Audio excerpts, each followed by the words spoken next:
Good evening, I'm Nadine with Sea Dog Sit. This evening we're going to be talking about nail trimming and specifically dogs that either don't like it or have been through some kind of trauma. I have my trusty sidekick here, Mara Jane. She's going to be helping demonstrate this procedure. So if you're lucky and your dog is manageable, you can do this with just one person, but you may need a second person, one to be dealing with the feet and the other to be restraining and correcting the animal.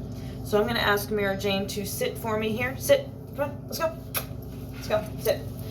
And obviously you're going to want to leash the animal. I'm not using my preferred tool, which is a transition leash.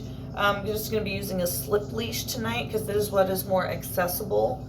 I do recommend using at least a slip leash, not your regular leash and collar that can come loose and when the dog struggles, and this is about security and safety. So you will have one person positioned behind the animal holding onto the leash. You're going to ask the dog to stay in a sit position.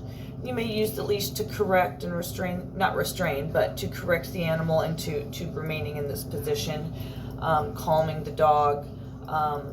Blowing on their nose is a good distraction for them. So this person can be doing all of this while you are here in front of the animal. Now, obviously, if your dog is a biter or a fear biter, you're not going to want to be sitting in front of their face. So I'm going to gently just start touching my dog and running my hands down her legs to her feet until she stops flinching, and you can tell my dog's very flinchy. When she does that, I'm going to pick up her foot and just hold it, maybe pet it some more. And if she tolerates this well, then I'm going to pick up my trusty nail trimmers, and there goes the cat, to help.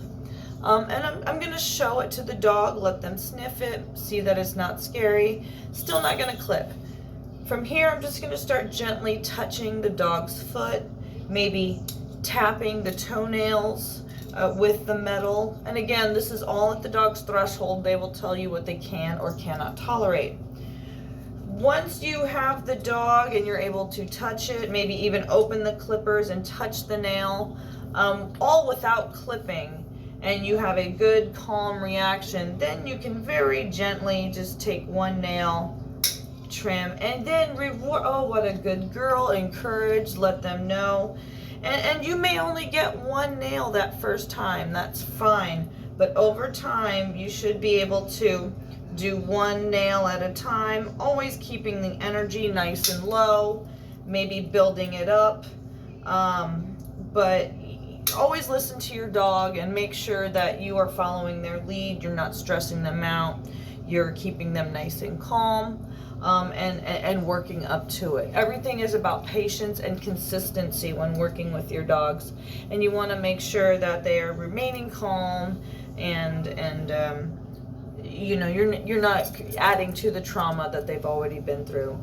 If you can get them to sit and tolerate things, it's going to make your job a lot easier in the long run. Even when they're sitting on the couch with you, you should always be touching your dog's feet, their ears, their mouth. Just, they should know that you can touch any part of their body.